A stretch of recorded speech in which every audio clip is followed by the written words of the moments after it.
बिस्मिल्लाहिर्रहमानिर्रहीम जी, अस्सलाम वालेकुम। सब देखने सुनने वालों को परफेक्ट न्यूज़ चैनल की जानिब से तौसीफ भट्टी का सलाम अर्ज़। नाजरीन, आज हम कुछ सियासी मामलात के हवाले से, कुछ सियासी पेशरफ्त के हवाले से बातचीत करेंगे। दूसरा, हम जो अभी चंद दिनों के बाद वफाक में और पंजाब में जो बजट पेश होने जा रहा है उसको डिस्कस करेंगे। और तीसरा जो उनसा है वो पंजाब में आइंदा मुतवक्का लोकल गवर्नमेंट के जो इलेक्शंस हैं उसके हवाले से कुछ पेशरफ्त है जिसके बारे में मैं आपको आगाह करूँगा। नाजरीन, पाकिस्तान में सियासी माहौल गुज़श्ता 40-50 सालों से काफ़ी तनाव का शिकार है। काफ़ी इसके अंदर गर्मी और बड़ी जिसे कहें आपके एक झगड़े जैसी सूरत हाल जो सी है वो नज़र आती है। सियासी बसीरत का मुजाहरा कहीं भी नज़र नहीं आ रहा। कोई मिल बैठ कर मुल्की मसाइल को हल करने के हवाले से, अवामी मसाइल हल करने के हवाले से रवैया कहीं नज़र नहीं आ रहा। और सिर्फ एक इक़्तिदार की, एक ताकत की जो सी है वो खुल्लम खुला जंग जो सी है वो गुज़श्ता कई सालों के से जो सी इस मुल्क के अंदर वो नज़र आ रही है, जिसका सरासर नुकसान इस मुल्क को हो रहा है, इस मुल्क की मईशत को हो रहा है और इसके मुस्तकबिल को हो रहा है। नाजरीन, जनरल इलेक्शन हो गए फरवरी 2024 में और उसको गुजरे 4 महीने हो गए, जिसके बाद तवक्को थी कि इन इलेक्शंस के बाद जो है वो माहौल कुछ जो है वो पुरसकून होगा, कुछ मुल्क के हालात जो से हैं वो संभलेंगे। ये सियासी जमातें जो जीत कर जाएंगी, असम्बलियों में बैठेंगी, वो अपने पुरानी रवायात को तर्क करते हुए सियासी बसीरत का मुजाहरा करेंगी और मिलजुल कर इस जिसे कहें कि घुटनों घुटनों कर्ज़ों में डूबे हुए और मुश्किलात में डूबे हुए मुल्क की और इसकी आवाम की जो सी है वो भलाई के बारे में सोचेंगे। लेकिन अफसोस नाजरीन, ऐसा कुछ भी नहीं है। ये माहौल उसी तरीके से इंतहाई जिसे कहें कि कशीदा, इंतहाई तनाव का शिकार जो है वो चल रहा है। अगर हम बात करें तहरीक इंसाफ की मुश्किलात की, उसमें हमें कोई कमी नज़र नहीं आ रही। 9 मई के बाद खुसूसन जिस फेज़ से वो जमात गुज़र रही है उसमें किसी किस्म की कोई आसानी या कोई उनमें नरमी जो सी है वो नज़र नहीं आ रही। बानी PTI अडयाला जेल में हैं, उनके मुकदमात चल रहे हैं, उनकी समातें हो रही हैं। कुछ मुकदमात में वो बरी हो जाते हैं तो नए मुकदमात जो उनसे हैं वो कायम कर दिए जाते हैं। इसी तरह PTI की जो ख़वातीन असीरान हैं, ख़ास तौर पे सनम जावेद, उनका भी यही सूरत हाल है। वो 13वीं या 14वीं दफ़ा उनको अदालत ज़मानत देती है, रिहाई का हुक्म देती है, लेकिन उनको किसी और मुकदमे में गिरफ़्तार कर लिया जाता है। तो ये सूरत हाल जो सी ये जूँ की तू हैं और ये कोई इतनी हौसला अफजा सूरत हाल जो उनसे सियासी लिहाज से और इस मुल्की लिहाज से वो नहीं है। अलबत्ता ये ज़रूर है कि कुछ सियासी जो हैं पेशरफ्त, कुछ सियासी माहौल के अंदर जो तब्दीलियां हैं वो हमें कुछ नज़र आ रही हैं। जैसे कि नाज़रीन, आपको पता है कि साल 2018 के इलेक्शन के बाद जो सा है एक PTI के ख़िलाफ़, उस हुकूमत के ख़िलाफ़ एक PDM जो सी वो वजूद में लाई गई थी और उस PDM ने इस साबका हुकूमत को, जो PTI की हुकूमत थी, उसको नो कॉन्फिडेंस के ज़रिए जो है वो घर भी भिजवा दिया और उसके बाद 16 महीने उस PDM ने जो है वो मुल्क के जो है वो ऊपर हुकूमत भी की और मुल्क का जिसे आप कहें कि बुरे से बुरा हाल जो है वो उस 16 महीने के अंदर हुआ। उसके बाद भी ये PDM कायम रही और इलेक्शनों तक इस PDM की जमातें जो सी हैं ये एक दूसरे के साथ कुछ ना कुछ जुड़ी हुई नज़र आती रही। लेकिन जैसे ही ये इलेक्शन 2023-24 के जो से हैं जनरल इलेक्शन, इनके रिज़ल्ट्स आए तो फिर PDM के जो हरीफ थे वो हलीफ बन गए, जो हलीफ थे वो हरीफ बन गए। यानी कि बहुत सी जमातें थी PDM की जिनको इस रिज़ल्ट्स के हवाले से, इलेक्शन रिज़ल्ट के हवाले से शदीद तहफ़्फ़ुज़ात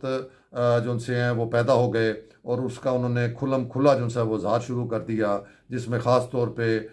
जो जमीयत उलमाए इस्लाम फजलुर रहमान ग्रुप है उस ने तो बिल्कुल अपना एक स्टैंड ले लिया और बड़ा खुल के जो है उन्होंने इस इलेक्शन को जो है वो मुस्तरद कर दिया, इसके रिज़ल्ट्स को मुस्तरद कर दिया। तो अब आपको मौलाना साहब जो पहले इसी PDM का हिस्सा थे और जो हुकूमत के सारे मामलात में आपको नज़र आते थे, अब वो बिल्कुल ही दूसरी साइड के ऊपर खड़े हैं। और आज उनका स्टेटमेंट जो है वो अखबारात में शाया हुआ है, जिसमें उन्होंने कहा है कि हाँ, हमारे PTI के साथ जो से हैं वो मुज़ाकरात चल रहे हैं और जब इसका कोई फ़ैसला होगा तो सबको जो से उसके नताइज वो नज़र आएंगे। तो ये एक नई डेवलपमेंट है कि कहाँ एक दूसरे के इतने ख़िलाफ़ जमातें, एक दूसरे के ख़िलाफ़ बयानात देने वाली जमातें जो सी हैं वो अब इकट्ठी होने जा रही हैं। तो इसलिए नाज़रीन, इस मुल्क में सियासत को जो है ना मफादात की सियासत कहा जाता है कि यहाँ पर सब कुछ मफादात के तहत होता है। यहाँ पर कोई इस मुल्क की बेहतरी या आवाम की बेहतरी के लिए जज्बात नहीं इतने होते जितने अपनी ताकत, अपने इक़्तिदार और अपने मफादात को जो उनसे वो देखा जाता है। तो ऐसी सूरत हाल अब इस साइड के ऊपर बन रही है कि जो शदीद मुखालिफ जमातें थीं, सियासी जमातें थीं, वो अब करीब होती हुई नज़र आ रही हैं। तो अगर ये दोनों जमातों का इत्तेहाद हो जाता है, साथ वैसे ही अचकज़ई साहब और उनकी जमात जो सी वो पहले ही जो सी PTI के साथ तकरीबन बहुत करीब आ चुकी हुई है। तो इसी तरह और भी एक दो जमातें जो सी हैं वो भी PTI के साथ जो सी हैं वो लग रहा है कि करीब आ रही हैं। तो अगर इस सूरत हाल में कोई एक बड़ा इत्तेहाद अपोजिशन का बन जाता है तो ये मामला जो से हैं ये कोई बेहतरी की तरफ नहीं और ज़्यादा शदीद तनाव की तरफ जाते हुए नज़र आ रहे हैं। मौलाना साहब ऐलान कर चुके हैं कि वो शायद ईद के बाद बाकायदा जो है इस इलेक्शन के रिज़ल्ट्स के ख़िलाफ़ जो है और हुकूमत के ख़िलाफ़ वो तहरीक चलाने जा रहे हैं। तो नाजरीन, अगर मौलाना साहब और PTI और दो तीन और जमातों ने मिल के अगर इस किस्म की तहरीक चलाई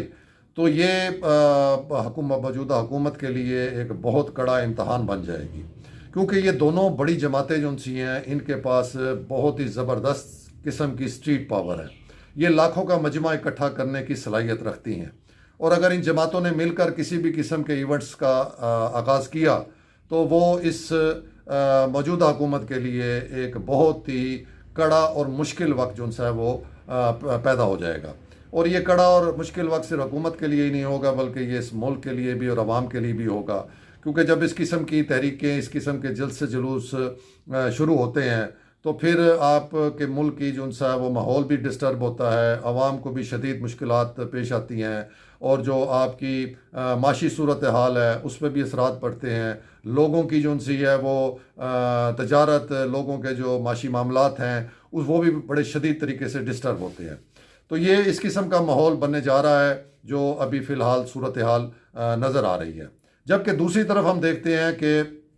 नून लीग के जो सरबराह हैं, जो कायद हैं, मियाँ मोहम्मद नवाज शरीफ साहब, उन्होंने एक दफ़ा फिर जो है वो अपनी जमात की भागदौड़ जो सी है बतौर सदर संभाल ली है। तो वो आए तो इस मुल्क के अंदर चौथी दफ़ा वज़ीर आज़म बनने थे, लेकिन माहौल और हालात जो उनसे हैं वो इस तरह के नहीं बन सके जिस तरह का शायद उनको बताया गया था और जिसकी वजह से वो उन्होंने वापसी का फ़ैसला किया था। तो वो सूरत हाल नज़र नहीं आई उनको और फिर इलेक्शन रिज़ल्ट जो उनसे हैं वो भी कोई इतने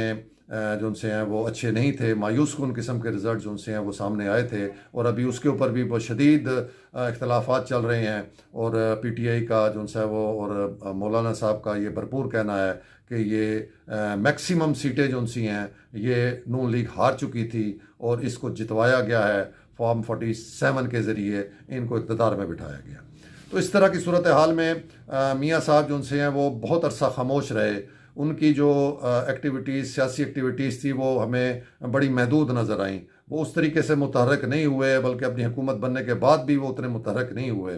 कि जितना हमें या मुल्क की आवाम को जो है वो तवक्को थी कि ये अब हुकूमत बनने के बाद जैसे तैसे हुकूमत बन गई है तो अब इस हुकूमत के हवाले से वो भरपूर किरदार अदा करेंगे और वो स्टैंड करेंगे और वो मामलात को जो है अपनी निगरानी के अंदर जो है वो चलाएँगे। लेकिन देखने में यही आया कि उन्होंने थोड़ा सा अपने आप को साइड लाइन किया। लेकिन अब जबकि उन्होंने दोबारा अपनी जो सी है वो पार्टी की सदारत संभाल ली है तो अब वो कुछ दिनों से काफ़ी जो है सियासी तौर पर जो है मुतहरक नज़र आ रहे हैं। वो अपनी पार्टी के जो है वो MNA MPs के साथ भी खिताब कर रहे हैं। आज उन्होंने सेनेटर्स के साथ भी खिताब किया है और उनके ख़िताब में जो है वो कुछ पिछली बातें हैं, कुछ गम और गुस्सा है और कुछ जो है वो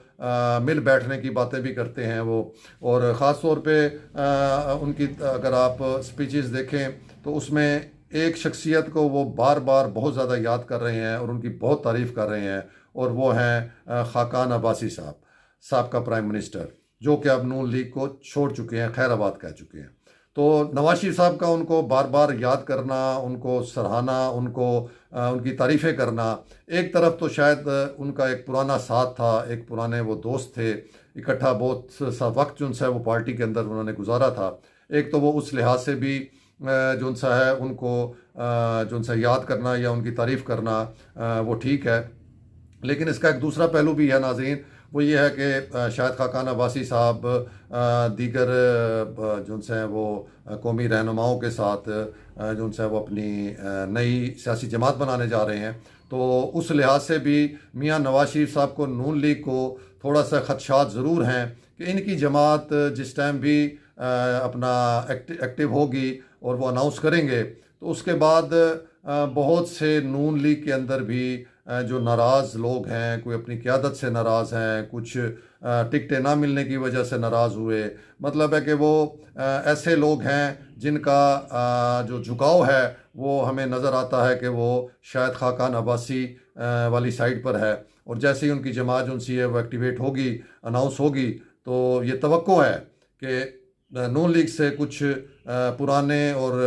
अहम लोग भी जो उनसे हैं वो हो सकता है कि वो शायद खाकान अब्बासी साहब की जमात को ज्वाइन कर लें। तो ये भी एक खदशा जो उनसा ये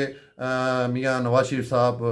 को नज़र आता है, और उनकी शायद ये कोशिश भी है और ख्वाहिश भी है कि किसी तरह शायद खाकान अब्बासी साहब जो उनसे हैं उनको मना लिया जाए और वो वापस जो उनसे है वो नून लीग को ज्वाइन कर लें। लेकिन ऐसा लगता नहीं है, क्योंकि बहुत देर हो चुकी हुई है। शायद खाकान अब्बासी साहब बहुत इस हवाले से आगे निकल चुके हुए हैं, उनके साथ पीपल्स पार्टी के कुछ रहनुमा हैं, कुछ नून लीग के पुराने रहनुमा हैं, तो वो अब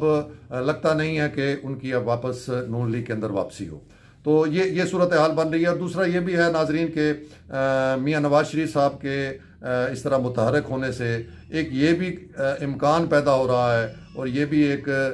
जो सा वो नज़र आ रही है कुछ चीज़ कि उनका जो अंदाज़ है वो जो सा है वो रिकन्सिलिएशन का है, वो दोबारा मिल बैठने का है, वो इस चीज़ को बार बार कह रहे हैं, और वो इवन के बानी पीटीआई से भी मिलने के लिए तैयार हैं। तो ऐसी सूरत हाल के अंदर अगर इस तरह की कोई सूरत हाल बनती है, तो उसमें अहम तरीन जो किरदार हो सकता है आइंदा मुस्तकबिल में बानी पीटीआई, यानी पीटीआई को, नून लीग को या मियाँ नवाज शरीफ साहब को बिठाने का, एक ही जगह पे इकट्ठा करने का, वो शायद मौलाना फजलुर रहमान साहब हो सके। क्योंकि मौलाना फजलुर रहमान साहब जितना भी नाराज़ हों नून लीग के साथ, उनका बहरहाल एक बहुत तवील अरसा जो उनसे वो इनके साथ गुजरा है, और मियाँ साहब के साथ भी उनका इज़्ज़त का एक रिश्ता है, और मियाँ नवाज शरीफ साहब जो उनसे वो उनसे मिलने की ख्वाहिश भी कर रहे हैं। तो ये किसी भी सियासत में कोई भी हरफ आखर नहीं होता नाजरीन, सियासत में कुछ भी हरफ आखर नहीं होता। यहाँ पर कल के दोस्त आज के दुश्मन, आज के दुश्मन कल के दोस्त, ये फार्मूला चलता रहता है। तो इसलिए ये गुमान करना कि ये नामुमकिन है, ऐसा नहीं है, क्योंकि एक वक्त में जब पीपल्स पार्टी और नून लीग की इंतहा से ज़्यादा आपस में कशीदगी और तनाव था, तो कभी सोचा भी नहीं जा सकता था कि पीपल्स पार्टी और नून लीग मिलकर मिसाक जमहूरियत करेंगे, लेकिन ये हुआ। तो इस तरह की मिसाक जमहूरियत मुस्तकबिल में भी मुमकिन है। तो इसमें अहम किरदार जो उनसा है वो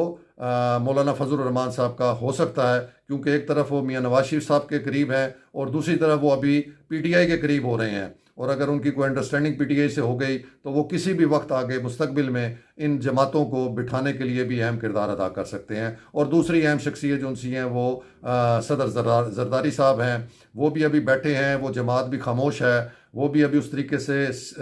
एक्टिव नहीं हुई, वो भी देख रही है, मामला देख रही है। उनका फोकस सिर्फ जो उनसा वो सिंध की हुकूमत है, फेडरल में अभी उन्होंने वजारतें लेने का कोई फ़ैसला नहीं किया, आइनी बड़े ओहदे ले लिए हैं उन्होंने, लेकिन अभी तक वो इस हुकूमत का प्रॉपर तरीके से हिस्सा नहीं बन रही। तो वो देखे किस करवट ये सियासत जो उनसे ये अपना रुख बदलती है, और पीपल्स पार्टी जो उनसे वो अपना क्या फ़ैसला करती है, ये आगे का माहौल जो उनसा है, सियासी माहौल जो उनसा है, ये इसका जो उनसा फ़ैसला करेगा। तो नाजरीन ये थी कुछ सियासी सूरत हाल मुल्क की, जिसके ऊपर हमने डिस्कस किया। दूसरा जो हमने आज बात करनी है मुख्तसर सी, वो है बजट के हवाले से। बजट पेश होने जा रहा है, एक कर्ज में डूबी हुई जो सा डूबे हुए मुल्क का जो बजट होगा, उससे कोई हम बहुत बड़ी और कोई बहुत अच्छी तवक्को तो नहीं कर सकते, लेकिन बहरहाल इसमें हुकूमत को चाहिए कि वो आवाम को ज़्यादा से ज़्यादा रिलीफ फराम करें, टैक्सेस की शरह कम से कम करें और जो ख़ास शोबाजात हैं जिस पर हमेशा हमेशा हर आने वाली हुकूमत ने जो है उसको नज़रअंदाज किया है और जिसकी वजह से आप किसी भी मुल्क में तरक्की और शऊर पैदा होता है और वो शोबाजात जो से हैं वो तालीम और सेहत के हैं ख़ास तौर पे। इन शोबाजात को जो है वो खुसूसी जो है तवज्जो देनी चाहिए। और तीसरा जो बहुत बड़ा शोबा और जिसकी वजह से आपके मुल्क का जो है वो दिफा मजबूत होता है वो डिफेंस का शोबा है। तो उस पर भी पूरी जो सी हमारे जिस तरह का माहौल है, जिस तरह के हमारे इर्द गिर्द हमारे अपने हमसाए जिस तरह हमारे ख़िलाफ़ हैं और जो एक जंगी सा माहौल बना हुआ है उसके ताबे हमें अपने डिफेंस अपने दिफा को भी हर लिहाज से महफूज रखना है, हर लिहाज से उसको प्रायोरिटी देनी है। लेकिन उसके साथ साथ तालीम और सेहत को जो है वो हमेशा नज़रअंदाज किया जाता रहा। और अभी हाल में ही हायर एजुकेशन ने जो है वो जामियात का जो फंड्स थे जो 65 अरब थे सालाना, उसको भी बहुत बड़ा कट लगा दिया है, जिसकी वजह से ये यूनिवर्सिटियाँ जो सी हैं ये इंतहाई मुश्किल तरीन सूरत हाल में चली गई हैं, इनका सर्वाइव करना मुश्किल हो गया है। और अब ये ऐसा इकदाम उठाया गया है जिसकी बिना पर अब यूनिवर्सिटियाँ सिर्फ इसी सूरत में चल सकती हैं कि वो अपने आप को प्राइवेट यूनिवर्सिटियों की तरह जो है वो ढाल लें, उसी तरह भारी फीसें जो सी हैं वो गरीब लोगों के ऊपर मुसल्लत करें और अपना जो है वो सिस्टम को चलाएं। तो ये किसी सूरत के अंदर जो है ये अच्छा फ़ैसला नहीं है। इस पे वज़ीर आज़म पाकिस्तान को और दीगर जो है सदर पाकिस्तान साहब को और तमाम हुकूमत को बड़ी संजीदगी से सोचना चाहिए कि ये आप क्या कर रहे हैं मुल्क की तालीम के साथ। नौजवानों को हायर एजुकेशन जो सी अगर वो इस तरह नहीं मिलेगी, इतनी महंगी तालीम हो जाएगी, तो फिर आप बताएं, अभी तो आप करोड़ों बच्चे जो से वो स्कूलों में दाखिल होने के लिए आप स्कीमें चलाते हैं, तो फिर बाद में जो ये हायर एजुकेशन का मामला होगा ये भी स्कूलों की तरह हो जाएगा। तो इसके ऊपर कुछ सोचना चाहिए, को हुकूमत को ख्याल करना चाहिए। और इसका बड़ा सिंपल सा हल है कि आप जो अरबों खरबों रुपए डेवलपमेंट्स के नाम के ऊपर जो है वो आप लगाते हैं, अपने MNA MPs को वुज़रा को खुश करने के लिए करोड़ों अरबों रुपए उनको जो है ग्रांट दी जाती है, तो आप बराए मेहरबानी 1-2 सालों के लिए उस डेवलपमेंट्स को आप काट लगाएं। सिर्फ कोई इंतहाई अहम जो ज़रूरत के प्रोजेक्ट्स हैं उनको आप जो है वो मंजूर करें और उसके ऊपर जो है आप पैसा लगाएं। बाकी तमाम फंड जो से हैं वो आप सेहत और तालीम और दूसरा जो है वो ऐसे मामला जिसमें आवाम को सस्ती अशिया मिले, ज़्यादा से ज़्यादा उनको रिलीफ मिले, उन चीज़ों के अंदर जो है वो बजट को लगना चाहिए। तो ये तवक्को करेंगे वज़ीर आज़म पाकिस्तान से और ख़ास तौर पे मियाँ नवाज शरीफ साहब से, जो आज भी अपनी स्पीच के अंदर बहुत ज़्यादा परेशानी का इजहार कर रहे थे कि आवाम जो है वो महंगाई की चक्की में बहुत बुरी तरह दब चुकी है और बहुत मुश्किल हालात हैं आवाम के लिए, 3 वक्त की रोटी जो सी बहुत मुश्किल हो गई है। तो ये अब मियाँ नवाज शरीफ साहब को भी चाहिए कि वो इस हवाले से इनको खसूसी हदायत दें और इनको कहें गवर्नमेंट को कि ये अब जो बजट पेश करें वो मुकम्मल तौर पर अवाम दोस्त बजट हो, गरीब दोस्त बजट हो। मुलाजमीन की तनख्वाहें जो सी हैं वो इतनी घट हैं कि उनका सर्वाइवल बहुत मुश्किल हो गया है, तो उनकी तनख्वाहों में खातिर खा इजाफा करें। जो मज़दूर है उसकी उजरत इंतहाई कम है, कम अज़ कम 50,000 जो सी है मज़दूर की उजरत जो सी है वो मुकर्रर करनी चाहिए। तो इस किस्म के आप इकदाम उठाएँ जिससे आवाम को कुछ ना कुछ उनका सांस बहाल हो, कुछ उनको रिलीफ मिले। तो ये हम तवक्को करेंगे इंशाअल्लाह ताला कि हुकूमत जो सी है इसके बारे में ज़रूर गौर करेगी और कुछ अच्छे स्टेप्स जो है वो उठाए जाएंगे। तीसरा नाजरीन, लोकल गवर्नमेंट इलेक्शंस की बात करते हैं। अभी कुछ दिन पहले ही प्रोविंशियल इलेक्शन कमिश्नर की जानिब से जो है वो सूबा भर के डिप्टी कमिश्नर्स को जो है वो लेटर जारी किया गया है, जिसमें उन्हें बताया गया है कि सूबा पंजाब में जो है वो लोकल गवर्नमेंट के जो इलेक्शंस हैं उनके हवाले से जो हदबंदी होती है उसका प्रोसेस शुरू किया जा रहा है। तो उसके हवाले से उन्होंने कहा है कि आप जो मरदमशुमारी 2023 है उसके हवाले से कुछ अहम जो है उन्होंने डॉक्यूमेंट्स और दस्तावेज़ात जो सी हैं वो उन्होंने मांगी हैं कि वो फौरी तौर पर जो है वो इलेक्शन कमीशन के जो यहाँ डिस्ट्रिक्ट के इलेक्शन कमिश्नर हैं उनको फराहम करें, ताकि वो हलकों की जो हदबंदी होती है उसका प्रोसेस शुरू करें और जिसके बाद जो है वो जल्द अज जल्द लोकल गवर्नमेंट जो है वो इलेक्शन वो मुनक्कद किए जा सके पंजाब में। तो ये एक अच्छी पेशरफ्त है। हुकूमत पंजाब अगर लोकल गवर्नमेंट के इलेक्शंस करवाती है, फ्री एंड फेयर कराती है, तो इससे एक जो सा ग्रास रूट लेवल पर लोगों के मसाइल हल होने की जो सा वो तवक्को बढ़ जाएगी। तो ये था नाजरीन आज का वीडियो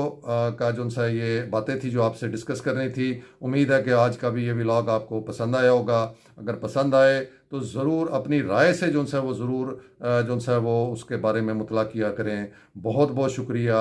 अल्लाह हाफिज़, खुदा हाफिज़।